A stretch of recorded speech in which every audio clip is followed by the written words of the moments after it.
Hello, everyone. I'm Laura Barzilai. I'm New York Chair of Sidley Austin's Committee on Retention and Promotion of Women. And on behalf of Sidley Austin, I want to welcome all of you here today. We are very honored to be hosting today's Law and Reorder Luncheon. And we're very excited to be a part of a discussion of a timely and important topic. In addition to the almost 200 people sitting in our conference room today, there are literally thousands participating across continents via webcast. It includes law firms, in-house legal teams, law schools, bar associations, and many of our Sidley clients. And we welcome all of you who are participating by webcast as well. I'd like now to introduce the two women sitting on either side of me. To my right is Deborah Epstein Henry.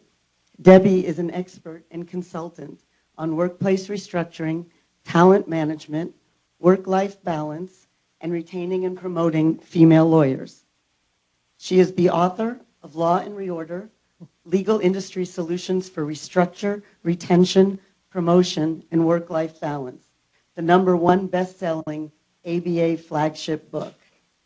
A former practicing litigator, Debbie is president of FlexTime Lawyers, LLC, a consulting firm well known for running best law firms for women with Working Mother magazine. FlexTime Lawyers provides advisory, training, and speaking services to law firms, companies, and nonprofits in the United States, Canada, and Europe. Debbie has garnered visibility for her work from the New York Times, NBC Nightly News, NPR, and the Wall Street Journal, among numerous others. She has developed a national network of over 10,000 lawyers, from which she co-founded Bliss Lawyers, a secondment firm placing high-caliber lawyers on temporary or in-house positions, and those assignments that at times convert into permanent employment.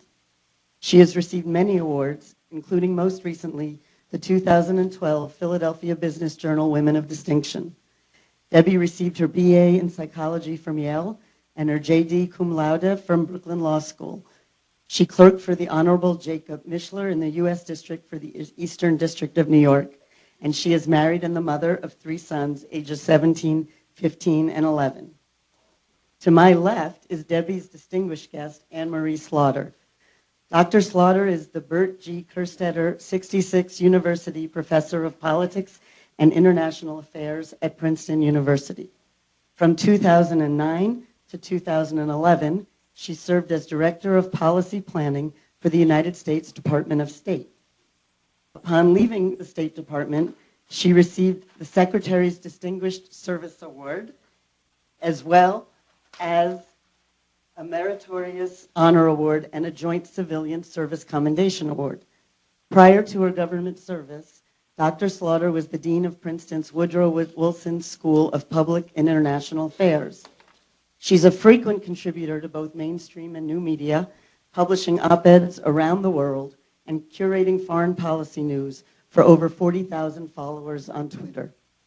Dr. Slaughter is the author of Why Women Still Can't Have It All, the most read article in the Atlantic's history of online publication. She appears regularly on CNN, the BBC, NPR, and PBS, among others, and lectures widely. She received a BA from Princeton, a master's in philosophy and doctorate in philosophy in international relations from Oxford, where she was a Daniel M. Sachs Scholar, and a JD from Harvard. Effective September 1st, Dr. Slaughter will become president of the New America Foundation, and she will transition to emeritus status at Princeton. She is married to Professor Andrew Moravchik. They live in Princeton with their 2 sons. And with that, I'd like to turn the program over to Debbie and Anne-Marie. Thank you.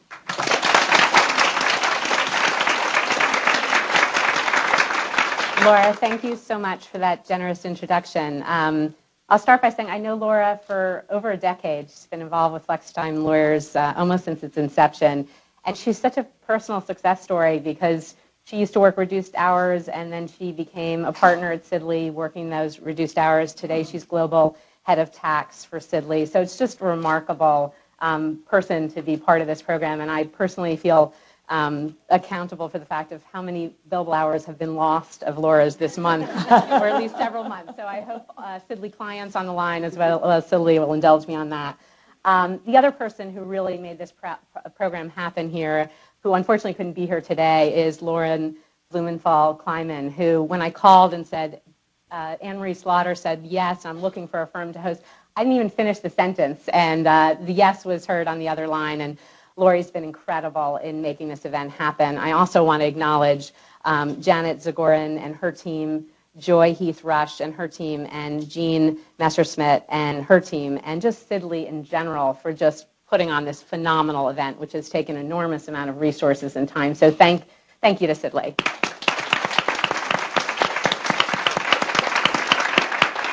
We're also a room full of lawyers, so you'll indulge me. I have two disclaimers, and we've all been through this before.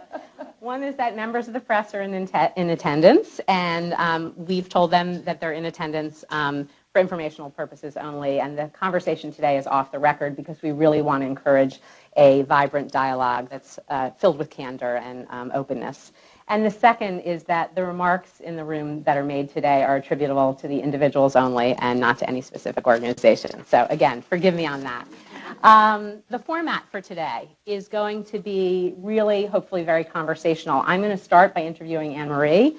We're going to open it up to question and answer for the latter part of the program and leave plenty of time for question and answer for the individuals in the room. Unfortunately, for those thousands on webcast, and we're delighted to have their participation, we couldn't open it up to question and answer through them, but we encourage you to be part of the conversation on Twitter, and it's hashtag Slaughter Law Reorder, and we hope to hear and read a lot of chatter following this program. The webcast portion of the program will actually end at 1:40, and then we'll conclude the live presentation at 2 p.m., and so you can plan accordingly. I want to start with just my own story of how I got plugged into this article. The subtitle of the article made an exception for those who can't have it all, from the ones who are super women and very rich and self-employed. I'm in the self-employed category. So I was at the beach with my kids on a working week at the beach and received within 1 hour 4 emails with something to the effect in the subject line of must read. So I opened up maybe the first or second email, and I looked at the article. It's really long. I mean, did you get that feedback? It's really long. So it's sort of like, even though I'm working at the beach, I really can't afford the time on this. I'm not investing it. So the third one came in. I was like feeling really the heat. I know I should be stepping up and reading this, but I've got work to do. And then the fourth one came in. It not only said must read, but it said mazel tov. So, the New Yorker in me, I was like, okay, I got to read the article. So the mazel tov was from a client that Anne-Marie generously featured my book and my work in the article. I was like, I got to read it. So then I wrote Anne-Marie right afterwards and, said a bunch of different things. Congratulations for making these women's issues, reinvigorating the discussion, getting these issues back on the front page. And thank you for your generosity in including me in part of the conversation. And really thank you for saying yes to me today. So I want to start with that. But more importantly, on the subject at hand, I want to start with, when I read that article, I knew it was a must-read. I knew this was going viral, and everybody who read it did. And I want to start with, really, how did this article touch the nerve? Out of the countless conversations we're all having about these issues, what really was distinguishable about this message that you sent? First of all, let me also say thanks to Sidley and thanks to Laura for pronouncing my husband's name right. My mother still doesn't get it right, and we've been married almost 20 years. So first thing, you said it was long.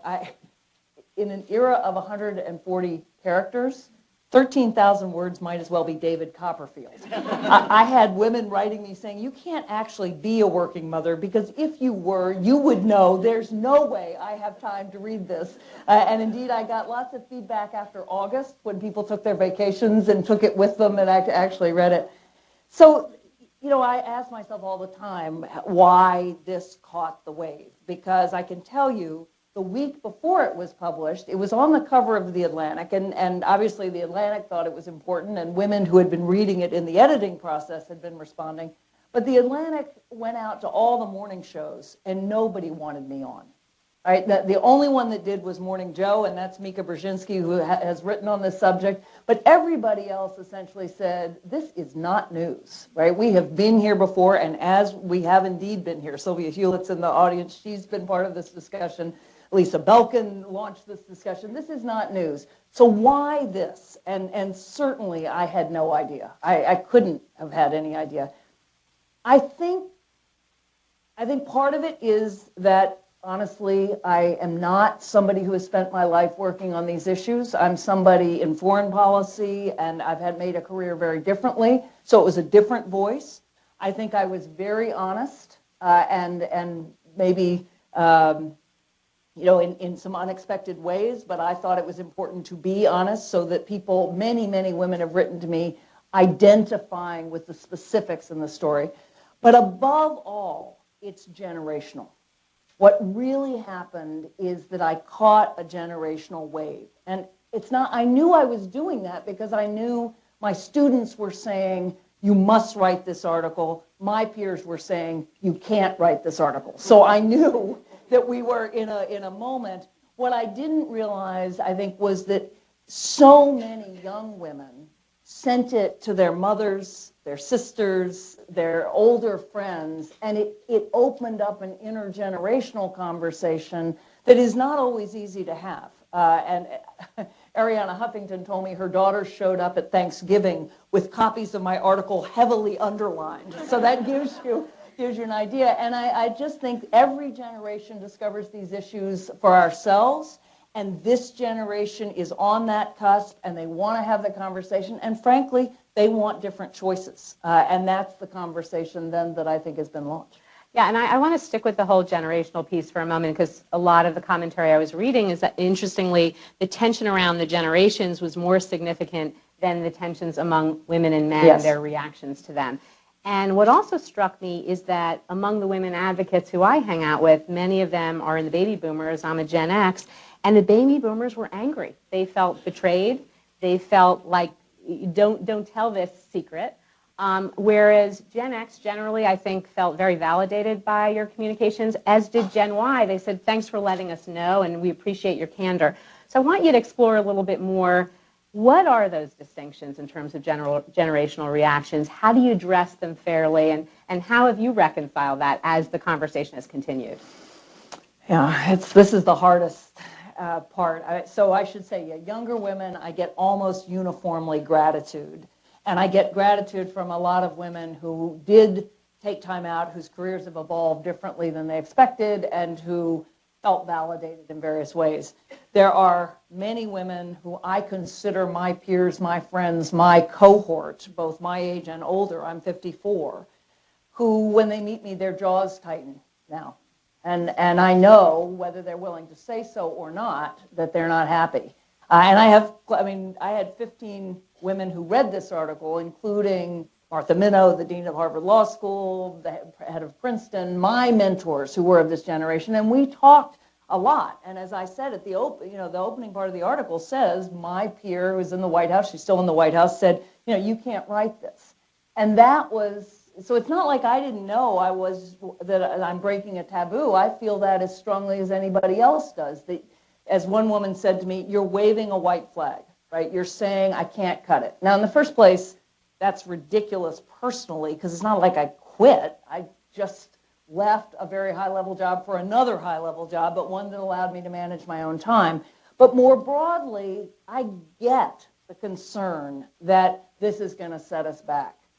I'm making a calculated bet that 40 years on, in an era where the majority of kids at schools like Princeton are girls, and that's getting bigger and bigger, in an era when my son watched John Kerry at the Democratic National Convention, asked me who it was.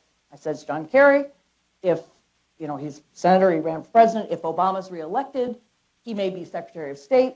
My 14-year-old says, without missing a beat, you mean a man can be Secretary of State? And he was dead serious. It wasn't a joke. It had not occurred to him that a man could be Secretary of State. So I'm placing a bet. I'm saying we've come far enough.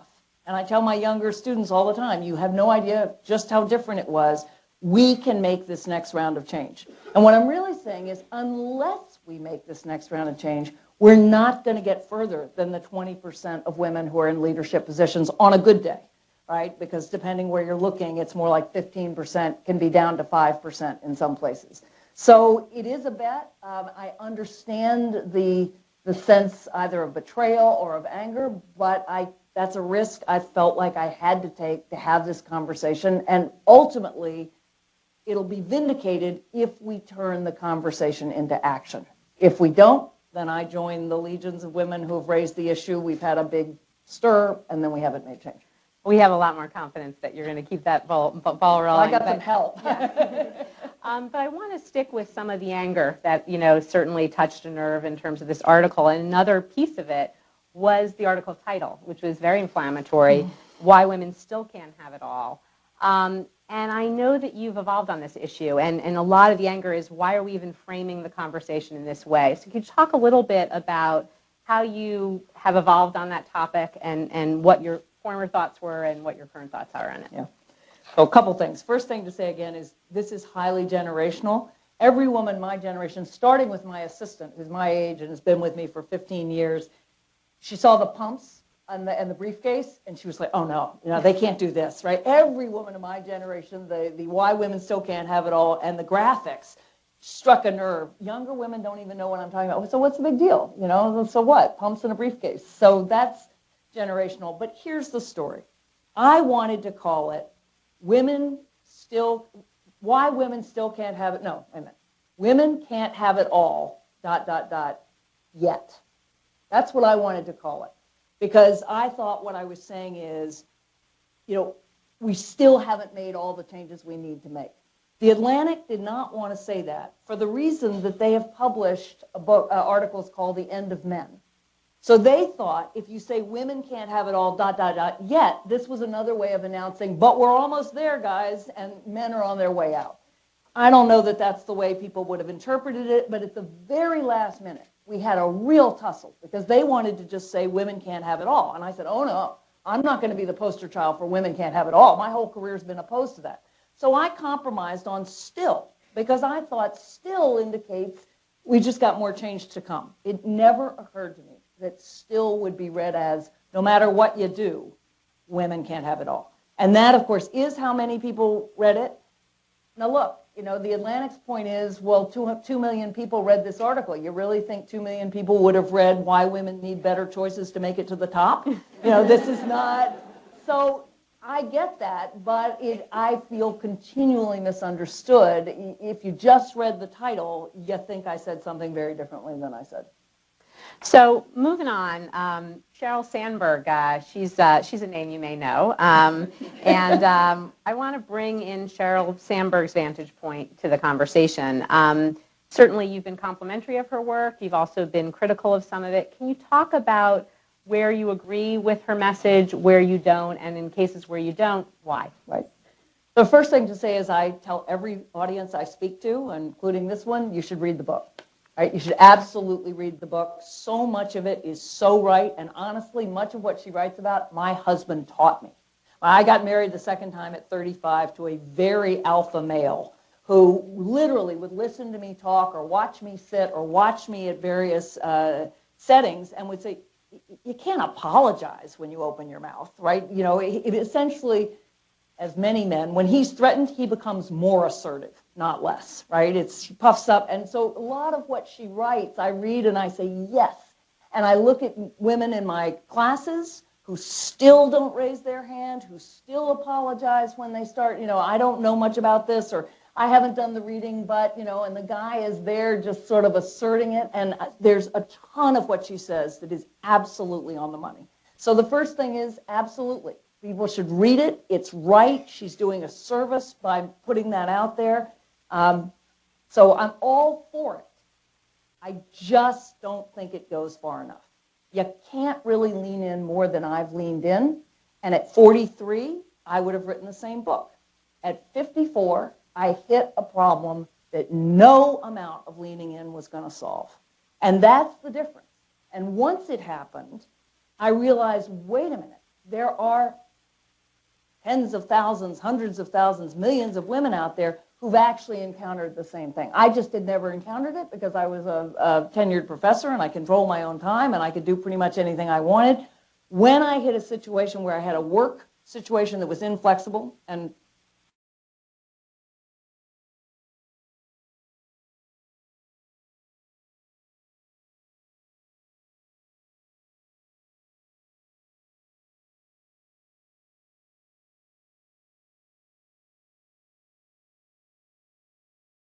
just for the record, there's nothing Hillary Clinton could have done to change that. We can talk about that. It certainly wasn't her fault. And a home situation. Some people's teenagers may just sail through adolescence and love them and talk to them and never have any problems. For whatever reasons, my son definitely wasn't one. So when that happened, it wasn't enough to lean in. So what I want to say is this is a big part of the puzzle, but it's not enough. Right? Everybody can do everything she says. There are still many of them, not all, are going to discover they need to take time out. They need to work differently. They need more flexibility. They need to defer the promotion. That means they will be on a plane 24/7.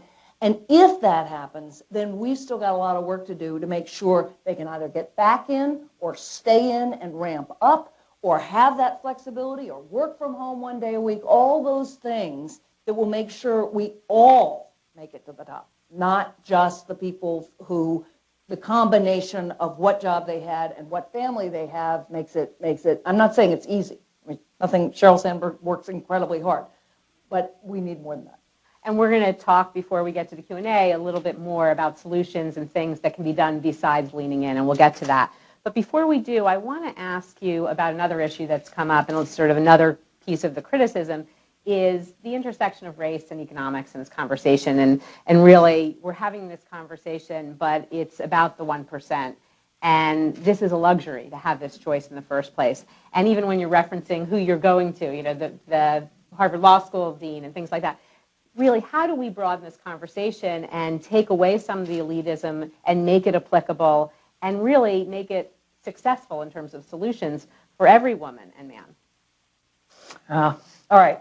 So it's a luxury. It's a necessity. Right? This critique, while a valid critique in some ways, is basically a fancy way of changing the subject. It does not acknowledge the fact. The fact is, do we really think that the Fortune 500 CEOs and the managing partners of all your firms are from the mass of America? No. They are from good schools, privileged people who have, not all, some have really pulled their way up, but they are the very small minority. If we are talking about who is going to lead in our society, we can have a whole other conversation about social mobility and why that's changed. I think that's important. But if we're going to talk about who's making it to the top, we have to have it, the conversation within the 1%. Right? This is just a way of making people feel guilty and changing the subject. They're not answering the issue, which is, why is it that 50%, 55% come out of law schools, go into law firms, start extremely well, get promoted, and then when you look at managing partners, you're looking at tiny numbers. And that is not an issue for the broad swath of society.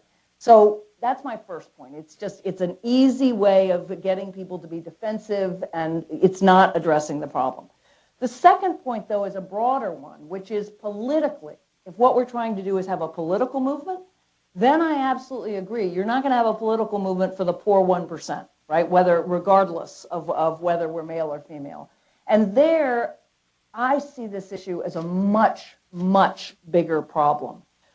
And I see it, and the book I'm writing focuses on this. I see it as a problem of systematically disadvantaging care and caregiving at the expense of breadwinning throughout our society. And the way to see that is that the poorest people in our society are single mothers and the relatively few single fathers. If you have to make a living and take care of people, you are at the bottom of the income scale because we are not helping you in any way. At the top, it means if you're a woman who does not have caregiving responsibilities for kids, for parents, for a spouse, whatever, nothing's going to hold you back. You will do just the same. I mean, there is still sexism in various ways, but by and large, you can do everything a man can do. If you are a woman or a man who does have caregiving responsibilities, you're going to be disadvantaged. You're going to be disadvantaged monetarily. You're going to be disadvantaged in terms of promotions. And that's something that, our society does that other societies don't. We at every turn, we privilege the people who earn the income over the people who turn that income into food, nurture, education, care of all kinds. That's what we got to change. And that, if you look at it through that lens, it applies every bit as much to women at the bottom of the income scale as women at the top, and men, just that there are fewer men who are opting to be caregivers. Okay, so I want to transition to some of those solutions and lift the conversation up to a really positive place, which I know you've been doing a great job doing. And I want to start with the notion of engaging men in the conversation. And just in the interest of full disclosure for those on the webcast, I don't think we've achieved that yet, because among 200 people in the room, I'm thinking, I think I only see 3 men, and even the further disclosure here, one is my father and one's my uncle. So, okay, my father is the first feminist I've ever known. But in any case, so we have a lot of work to be done on this. Can you share your thoughts about how to engage men in discussion and really why we really need them to obviously be part of it in order to move the ball forward? Yeah. Well, the first thing to say is actually, if this were the tech industry, you'd see probably 30% guys. And when I go to tech conferences, and I spend a lot of time in the tech world, and of course I'm a grandmother in the tech world, they're much younger than I am, but the guys come up to me and say, thank you for your article. Not my wife liked it, but I liked it. Like, this is really something on their mind. So it's getting better.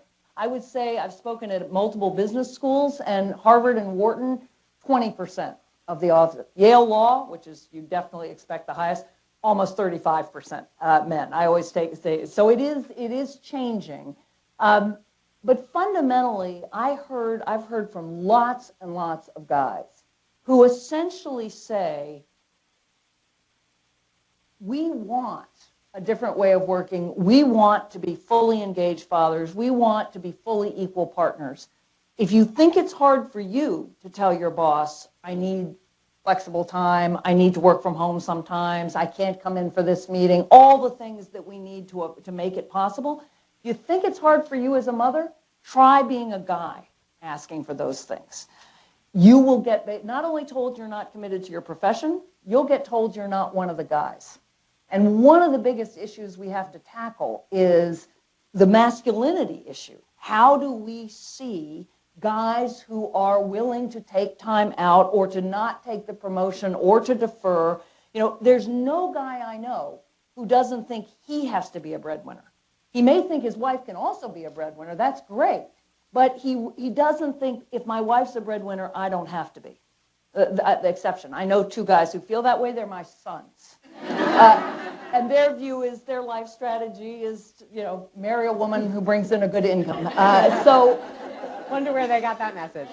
but on the other hand, they don't think for a minute that my husband is not fully their dad and fully a man. They do have a different model. They have a model where both parents are breadwinners, but I am more the primary breadwinner. But guys want to change. We're going to have to help them do that, because in part, we're the custodians of what masculinity is, right? We're the ones, if we say we are looking for a guy who is a cool guy, who's a masculine guy, who is also a caregiver, that changes things. And the example I give when I'm talking to guys, or for you, be Brad Pitt, right? Brad Pitt, he's a guy. There's no question, right? If you have any doubts, go rent Troy. I recommend it. Seriously. But when Angelina Jolie is on location, he's there with 6 kids. Now, I know he's there with an army of 6 people who are not in the picture. I get that, right? That he's not there alone. But honestly, it's a model where if she's on location, he's there with the kids. And when he's on location, she's there with the kids. It's at least, a sort of Hollywood image of what we could imagine. The other thing I will just say is we have to free up choices for guys. And this goes back to the breadwinning part. If my son wants to be an actor, my mother would have told my brother, you can't be an actor, sweetie. You have to support your family. I look at my son and I say, you can be anything you want to be. But then you're going to have to understand that if you marry a woman who brings in a steady income, you're going to be the one who has to be what I call the available parent. Because it's not necessarily the at-home parent. Many of us have all sorts of arrangements, but it's the parent who can drop things and deal with whatever you have to deal with. I think the good news is younger guys want this, but we've got a lot of work to do. And I even think of it as sort of a men's movement as much as a women's movement, because we can't just tell women you can be in the home and in the workplace, but tell guys you only can be in the workplace and expect this to balance out. And there's a great piece on this with Ken Gordon in the New York Times, and he talks about why isn't the term working dad one that we access. And I just love that. So I refer you to that if you haven't seen that yet. So another thing you focus on in terms of solutions, obviously, is revamping or redesigning existing workplaces. And I think when we talk about the conversation as per this audience, I want to think particularly about entrenched models like a large law firm model or the in-house legal department participants today. Talk about some really concrete examples that you have about how to change the dynamic in existing workplaces. This is, read Debbie's book to begin with. There are many, and I think many of us know them. On-site daycare, that's a really big one, where you can actually be at work. I mean, what have I had all my life? I've worked upstairs, and my kids have been downstairs, or I've been 5 minutes away. So on-site daycare makes a very big difference. All sorts of varieties of flex time, but it's not flex time. It's not a policy that says you have this day off a week or you can do those things. It's real flexibility. It's results-oriented work, right? Where really what you're told is this is what you got to do, this is when you have to do it by, this is the quality it has to be, and you figure out how to get it done. We were laughing earlier that I do half my work in Starbucks. I do better. I like to sit there with my computer and have people around. It really shouldn't matter. I mean, obviously, if I need to be at a meeting, I'm at a meeting. But if I'm not at a meeting, why do I have to be at my office exactly? I mean, what's the point of having me sit behind a specific desk so that somebody maybe can see me when they walk by? But actually, big corporations are starting to get much more flexible around, workspace that isn't your necessary audience. So there are lots of varieties of what I think of as deep flexibility. But the other area is really being creative about letting people take time out. One of my friends in the audience, I always say she was a partner at Latham & Watkins, and she was so good that when she announced she wanted to leave, they said, we'll do whatever you want. You work by project, you work however you want, and it worked, right? She would do a deal, and then she would not do a deal. In theory, there's no reason you can't do that. Do a case, take some time out. Some of us like to work incredibly intensively when we're working and then take time out. And honestly, as an academic, like April and May every year, we rarely see our kids because everything gets planned in the fall and done in the spring. And by April, you're thinking, what was I thinking? What was I thinking? How did I agree to this?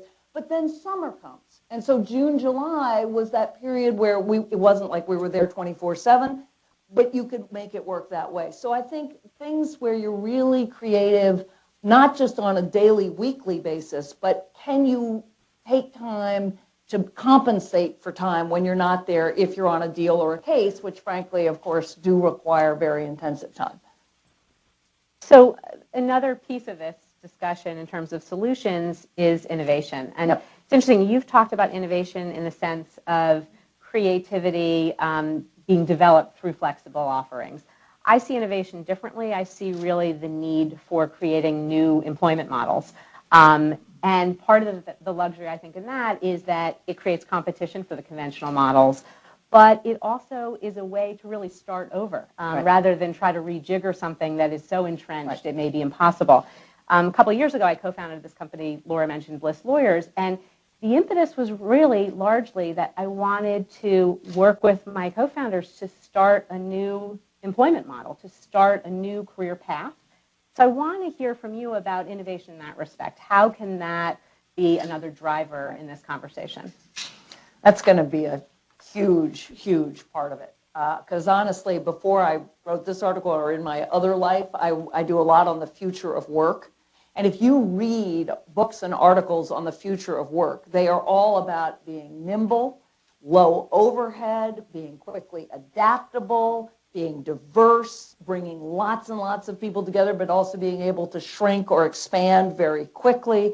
They're very different models than the deeply, heavily institutionalized law firms, universities, corporations. I mean, take whatever you want. Anything that has a big headquarters and a lot of fixed costs is certainly in competition with new models that are much more nimble, typically don't have headquarters, much more virtual, and much more flexible cost structures. And again, I say this from the university. This is what we're under attack. We're charging $50,000 a year for something that even at very high quality, people are going to be able to get for 5 to 10.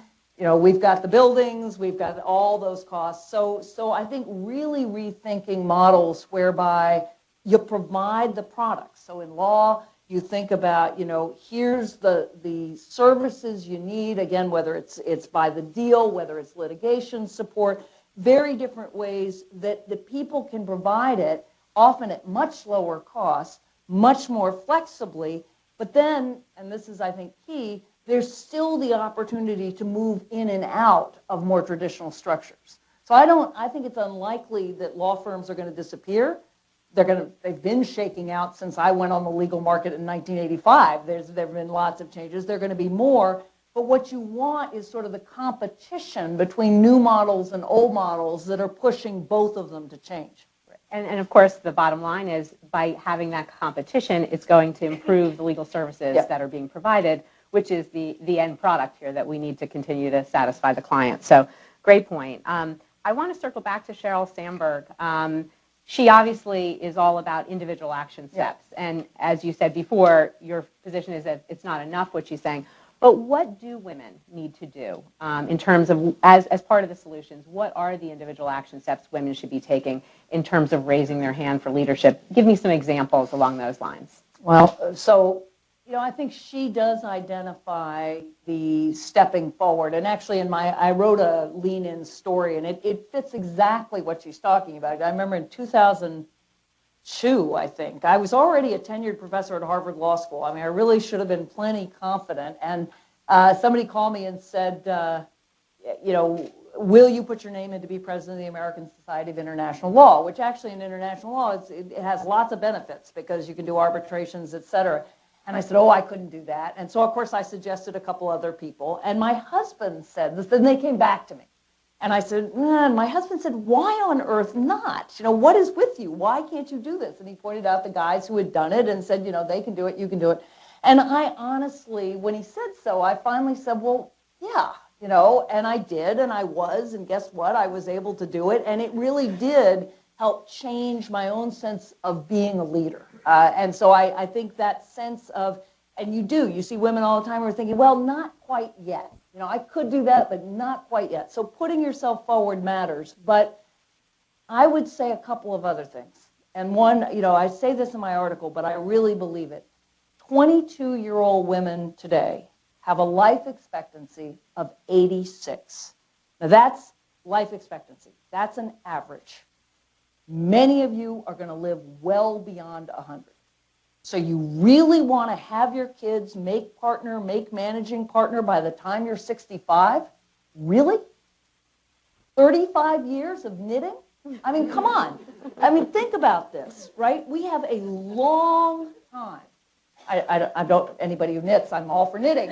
Don't get me wrong, but seriously, wouldn't you rather think about you get educated, you get into your profession, you start doing things, you have a family or you do other things, you maybe want to shift around, you then think, okay, there's this whole next phase where your kids are gone or you're in a different position, and then you've got 20 years to still make it to the top. So the concrete example is, as a woman said to me at ExxonMobil, she said, well, you know, I had 3 kids and I took flex time, but when I read your article, I realized I still want to be an executive.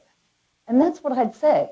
Take time out, do what you need, but don't think that means you can't still be at the top.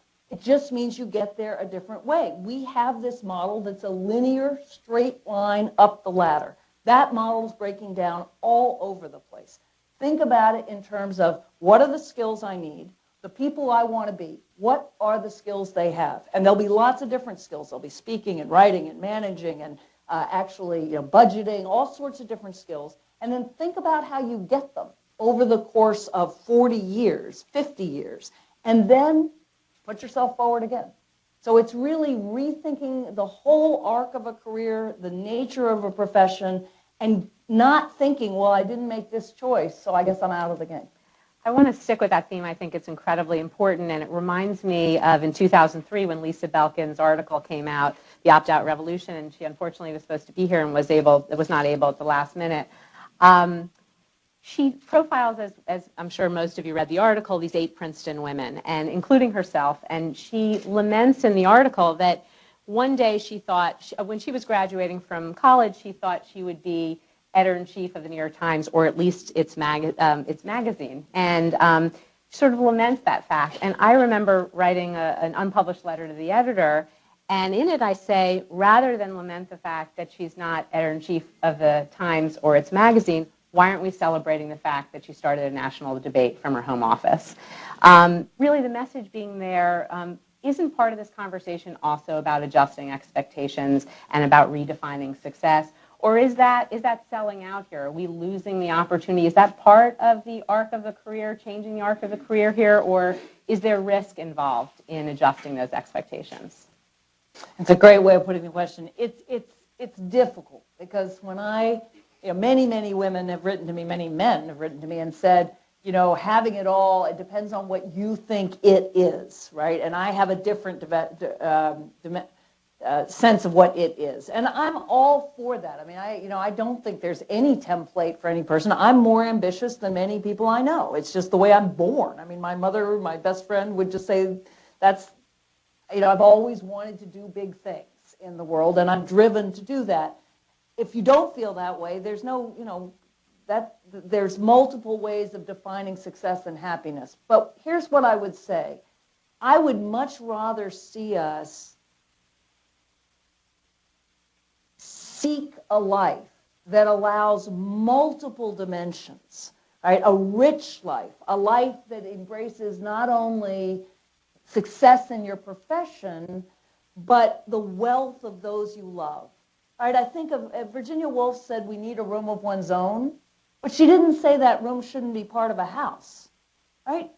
She was talking about the dignity of a profession and the tremendous satisfaction that being yourself and your ability to work gives you. My mother will say at 23, she was defined in terms of other people. She was a daughter, she was a wife, she was a mother. That she was not herself. She was in relation to someone else. So that's the part where having a profession, I know of nothing more satisfying. And yet I would equally say, and it doesn't have to be kids, it can be parents, friends, constructed family, but the love that I get from my family and my children, my parents, those who are close to me, I would never want a life without that. And so I want us to actually ask for more, to still want success at the very highest levels. And yes, leadership matters. People who exercise power matters. I want a woman president. I want lots of women at the top of lots of organizations. But I want us to say, the definition of a life that is only that, you're going to end up like so many men who have made it at the top say, on their deathbed, they say, I wish I had spent more time with my family. Even at the top, they realize I didn't know my children. I didn't have that wealth of relationships, and frankly, they live less long as a result, right? It's that web of love and care. It's part of what makes us human. So I want to redefine success, but not in a way that means we don't strive for conventional success, but in a way that says we want that, and we want to say there's a whole lot more to life, and the people who don't recognize that are actually the losers. And another way for us to get there in terms of solutions, of course, is for women supporting women. Absolutely. And it's a thorny issue, as many of us know.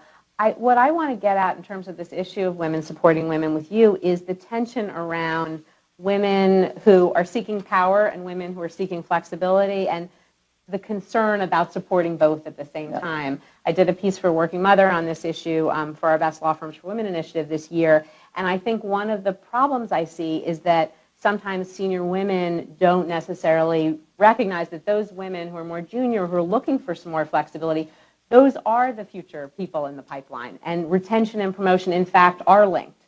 So could you talk a little bit about that notion of how do we build the support more strongly in terms of women supporting women? This is, I mean, all these minefields. So, I do. I get many, and I never give a talk where somebody doesn't say, and maybe somebody will say so here or not, but that they find that their bosses who are men are often more supportive than their bosses who are women, especially around flexibility, having kids. And, and this has been portrayed in all sorts of ways in the media. I think, again, we are at a generational moment where there are an awful lot of women, and they're typically 10 years older than I am, for whom I just think we should have the most enormous gratitude and respect. Right? But for those women, I would still be my mother. I love my mother, and she's had a great life, but her career came after she had kids because, again, those women who are pioneers opened doors and fought through situations, watch Mad Men, right? It's not so much of a caricature. It really isn't. It looks a lot like the Virginia I grew up in which if you had a brain, above all, the most important thing to do was to hide it, and preferably not to open your mouth and ever say anything smart. And my father once told me, when I went out to play tennis with a guy, don't lose your head and win. And he was joking, but not really, because these are women who, in 1980, I never had a woman law professor in law school, not once. When I became a law professor in 1990, I had to go watch a woman teach a civil procedure class because I'd never seen a woman teach a law class. That was 1980. By 1990, when I was on the law teaching market, law schools like Chicago, where I started teaching, were looking for qualified women. Right? You had to meet the bar, and there was still plenty of sexism, but that change is due to the women who I don't blame them for feeling like, wait a minute, we made all these sacrifices, and now you're telling me, well, I want a different life. And so the starting point is to say, we owe an enormous debt, and those are women who really did something enormously important for all of us. That said, I would also say to those women, again, whom I owe my very career, revolutions have their own path. And if you succeeded in opening doors for women, then you have to understand that those women did not grow up the way you did. They grew up believing they could do everything. And believing they could do everything, they want different choices. And our job then is to support them in what I regard as the next round of the revolution. And I really think there is room for both. And both sides have some it's not just two sides, but all of us bear some responsibility for recognizing how far we've come, but also then really supporting each other and how far we have to go. Great. I want to throw one more question at you and then open it up to the audience. And this, I'm hoping it doesn't sound like my own individual therapy session, but one more thing. Just, throwing out the concepts of guilt and perfectionism, how does that play into the mix? And really, how do we tackle that in women so that it really serves to really advance them as opposed to impede them? Yeah. Well, my mother's line was, guilt is a useless emotion. And I think that's right. Useless in the sense it doesn't help you. It doesn't get something done. It just makes you feel bad. And I honestly think I can say I have never felt guilty for working. And when my kids tried to guilt me, I would just say, oh, no, we're not going there. And the reason is I knew I'm a far, far, far better mother because I work. There's just no question. I would be miserable if I didn't work. And my mother would have been happier had she had a job. And I've never doubted that this was the way I could be a whole person and healthy and happy. And yes, there are tugs around individual things, but I know that what I'm basically giving my kids is a mother who is happy in what she does, and I think better at what I do. So that's the first thing. I think guilt itself is not helpful. It may be if it's a spur to change, maybe, but mostly what I see is it just makes people feel bad. I have to say also, I am the last thing from a perfectionist. I mean, join my house. You could just don't even come to my, just look in my windows. And, we used to tell our kids we're loser parents. And we're not bad parents, I think. I think we're pretty good parents. But what we meant was, that form, the one where you're supposed to fill it out and on the trip, or the one where, you're supposed to bring in the food. And my husband was up at 6 this morning making crepes for my kids, one of my son's French classes. And, was this a beautiful, organized thing? No. Late last night, I'm going, buckwheat flour. It's fairly chaotic, but that's the way it is. So, I just think we have to cut ourselves a break. And with men too, we have to understand that if we were only working or only parenting, then maybe yes. But as long as you're combining the two, you just got to be easy on yourself. And you got to say stuff's going to fall through the cracks, and it's okay. Years ago, I did an event with Norma Shapiro, who is this revered federal judge in the Eastern District of Pennsylvania, the first part-time partner in the city. And I asked her this similar question. I just said, how do you do it all? You're really a pioneer. And she said, I really had to adjust expectations, similar messages to what you just said. I said, can you give an example? And she said, well, much to my mother's dismay, I just no longer could line my drawers. And it was like a room full of 30-some-year-old women, and they were scratching their heads we didn't even know we were supposed to do that. Anyway, so we just have to wait for that next iteration. So in any case, I want to open up to questions. And we, for the benefit of the people on the webcast, either we're going to be passing the mic, and if we can't reach you in time, I'm going to restate the question. If you would start with Sylviane Hewlett here right in front. Thank you, Michelle. I want to just start with saying what an amazingly honest and healing conversation it was today, and what urgency we understood from that article. Just two comments which I think add to how to make this immensely constructive, bringing together generations and the tensions, that you were talking about.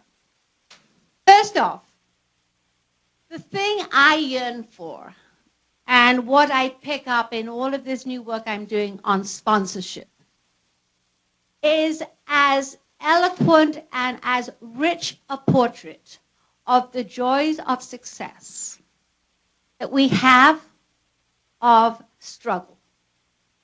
Maybe it's our upbringing that we find it a little braggy to talk about how wonderful it is to have agency and influence and impact and power. Back in 1867, Elizabeth Cady Stanton said she just worked it out. It really was more important to pursue self-fulfillment than self-sacrifice. And she said that as a mother of 7 children. So I think this drumbeat of how hard it is to get away from the self-sacrifice and be proud of achievement is just echoes through the ages. So here's the real ask here. That we task ourselves as powerful women, and this room is full of them, to be much more self-conscious in the narratives we tell younger women. And that will help them power through the tough parts. It will help them put pressure on their employers so that flex can perhaps happen. The most powerful story in my new book on sponsorship actually revolves around Walt Disney. When he built that first theme park in Florida all those years ago, he knew he had to build the castle first. Because if you could see the splendor and the magic of the castle, you could get through the tough pieces. In that case, laying cable, digging, tunnels, all kinds of stuff they were doing to deliver that project on time.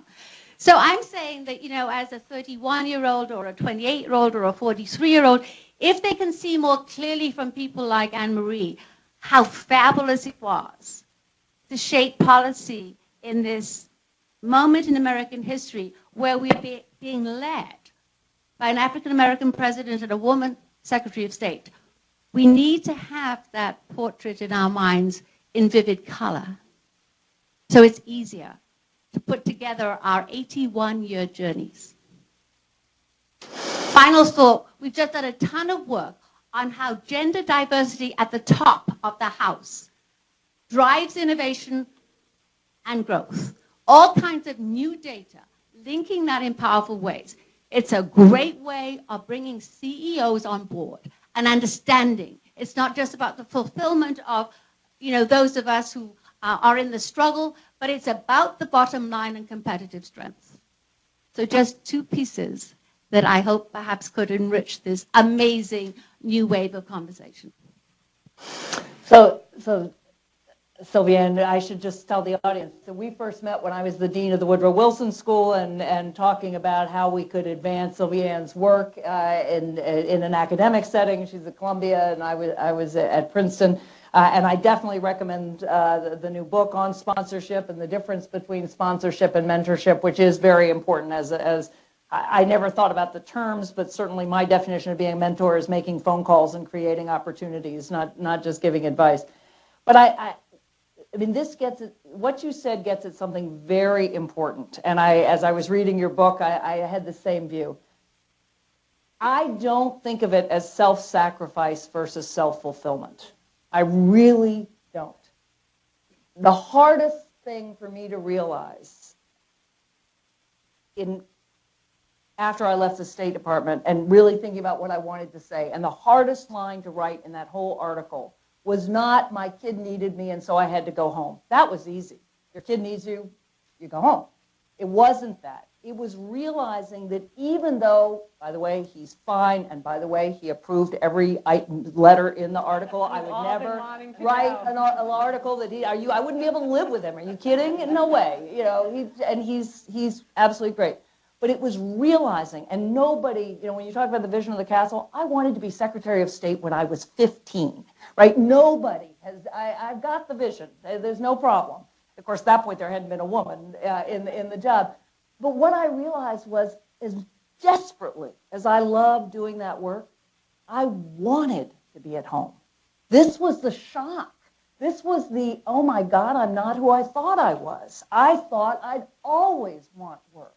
I couldn't imagine not wanting work. If you'd told me when I went to Washington that I was working for Hillary Clinton and I could have been, this is off the record, I was up to be Undersecretary for Political Affairs. That's the first woman in that job. That's the job where she negotiates with Iran. I would kill for that job. I still would. And that I would say, no, my kids are only at home for 4 more years and I don't want to miss it.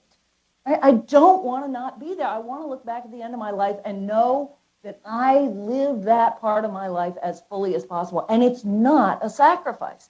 Is it a trade-off? Yes.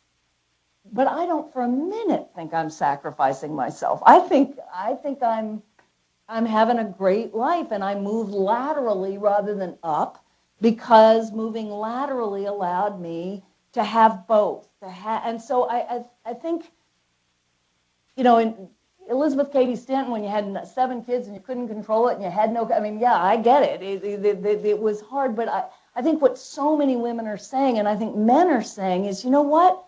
Being with those you love and actually nurturing them and having the tremendous rewards of watching them grow, and it's not all good, but when they do something right, it's pretty fabulous, or they ask you for help or whatever it is, that's a rich, important part of life. And I want to say to women and men, you know what? We need both. Well, not only that, but to your point before, we need opportunities to get back in so that we can make those choices. That's right. And I think, it's interesting, when my kids were young, I remember talking to my mother. I was working full-time at the time, and I said, I really am thinking about going on some sort of flexible, reduced schedule. And she said, why? The kids are thriving. And this is a working mom who's speaking, who's also here. And I said, that's not the only question. Yes, the first question is whether your kids are thriving, do they need you, that kind of thing. But the second question is, are you going to miss out? And that's really what you're getting at. And the question is, if that's your concern and the answer is, yeah, I think I am going to miss out for this period of time if I take that promotion, can we get those people back in? And we have to, because we can't afford to lose that talent drain. Right. And there you're right. If you couldn't get back in, then you've sacrificed something. But if you can, even if you're not as high as you might have otherwise thought, I think it's a trade-off that is worth making. Other questions? Right here, Robin. And feel free to introduce yourself and say where you're from. I'm Robin Smith. I'm the general counsel for the Lego toy company in the Americas. And I had a mother in the 1970s who owned her own company, who was pioneering, who, when I struggled to get pregnant and have a child, after that wanted to stay home. And she said, what, are you out of your mind? Like, you got to keep going here. So she pushed me really hard. So when I saw Sheryl Sandberg's book come out, I said, oh, my God, I've been leaning in my whole life. What more is this woman going to tell me? But when I read the book, you know, I may not have agreed with everything. I happened to be a partner at one of the law firms that we work with who sent it to all our female clients, which I highly recommend. You don't have to agree with everything in it, but there was a lot of interesting stories in there about realizations that she had when a woman came up to her and would say things about what she was doing or she heard her speak. Was there any instance where you had a woman come up and point something out to you as opposed to your husband? I know you said your husband was an alpha male who was pointing things out to you, but did you have a woman, a colleague, or someone else who may have said something to you to make you realize how you could change your behavior a little bit to help your situation? That's a great question. I did, although it in a little different way than you might expect. When I was teaching law at Chicago, I had a very talented woman come up to me after a class. She's now a professor herself, and she said, I teach very Socratically. My students used to refer to being slaughtered after my classes. And so, you know, I know everybody's remembering law school at this point, but she said to me that I had really badgered the guy next to her. I mean, I didn't humiliate people, but I would stay with you, right? And that I had let her off easy. And that's true. I had. You know, I'd asked her a couple questions, and she didn't seem to know the answer, and I had gone on to somebody else. And she said, you just sent me the message that you don't think I'm good enough. You just sent me the message that I can't take it, and that it's not worth staying with me because you're not going to get the answer. And that was revelatory to me, where I realized, absolutely, you know, I thought I was being nice, and I was, but it was niceness in the service of what a man said to me recently is the soft bigotry of low expectations. Right, where you don't think the person's good enough, so you're not really hard on them. And when I thought about my mentors, Abe Shays at Harvard Law School was tough. I mean, tough. And so since then, actually, you know, even if the woman, she may be on the edge of tears. I've cried in situations, but I've kept going, right? And so I actually am tougher now and seeing it as, you know, look, this is a vote of confidence. Great. Joyce here. Hi, I'm Joyce Slocum, Chief Administrative Officer for National Public Radio. This is a really exciting conversation about a transformation that we have to make, and things like the two of you are doing are certainly pushing us that direction. I have found in my career that sometimes when you're trying to achieve transformation and you're meeting resistance, you have to think about, well, I can't do everything right now, but what is the next thing that I can do that's within my control? It seems to me that one of the things that we all have become accustomed to doing that's making it tough, particularly for women who are caregivers, is cannibalizing what used to be called personal time. Mm-hmm. I was a member of a leadership team, whose ultimate leader was on email 24/7, and we used to get these, what I would call weekend email melees, because it would be an email that would go out to 24 people who all felt compelled to respond immediately and then contradict each other and then disagree with one another, and you could never get off. I had occasion to step up and become the leader of that team for a period of time, and I said, look, we're all exhausted. No one has time to tend to their personal life unless it is a crisis. I do not want people on email over the weekend. And I cannot tell you how many people said to me, changed my life. And I wonder how we can challenge ourselves to make the changes we can control as clients, as bosses, to give people at least the time that we traditionally considered personal time to try to tend to some of those responsibilities. Great point. It's a wonderful point, and I will say, I think you're, in the first place, just more and more people are setting email expectations, and you can, because sometimes I'll send out emails on the weekend I don't need them answered, and it doesn't occur to me that the person working for me is immediately going to think they have to be answered. So now I send them out and say, don't need to answer till Monday morning. I'm just half senile, and if I don't send this to you right now, I'm going to forget it. So, so you can do that. But your larger point is very important, right? We work better if we get sleep and downtime. We are far more productive. Somewhere around 40, I realized that if I got 8 hours of sleep or 7 hours of sleep, I was doing 10 times better than if I got 4 to 6 hours sleep. And it really did change my own way of living and what I expect for people around me. The question has to be not working more, but working better. What will make you more productive? What are the set of practices that will get the best work out of the team? And the best work is not the most work. In fact, generally, it's an inverse relationship past a certain point.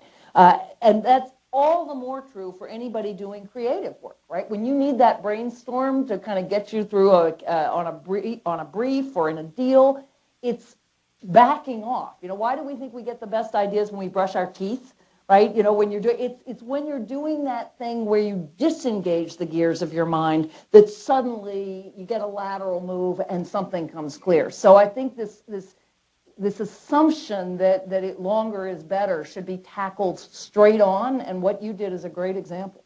Yeah, and I think the opportunity of you to take that and set the example as a leader is critical. And the other piece of it is making something mandatory takes a whole element of mystery out of it and really changes the tenor, and then everybody's obliging. And it's a whole different way to look at the issue. So I think that's really an admirable approach and something that other employers should benefit from. I just want to pause for a minute. We have to end the webcast portion of the program right now and thank our webcast participants. Again, I want to encourage you to continue the conversation on Twitter at #SlaughterLawReorder. And we will continue the conversation here till 2 p.m. Eastern. So thank you very much.